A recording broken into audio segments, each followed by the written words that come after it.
Hello and welcome back to our channel. So today in this video we are going to discuss about how you can log out in your Acorns app. So without wasting much of our time, let's get straight into the video.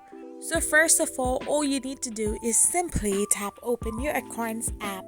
So once you open your Acorns app, you need to type in your email address, then simply hit the continue button and then simply type in your password of your account. Once you are done, you need to hit the login button once again, and then you need to simply type in the code that has been sent to your email address.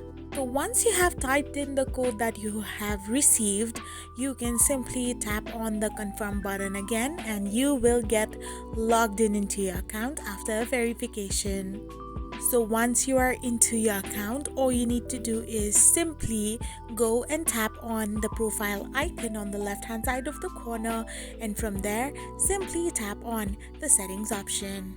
Once you have tapped on the settings option, simply scroll down below where you can find the logout option. Tap on the logout option and you will get logged out from your account and you will reach here.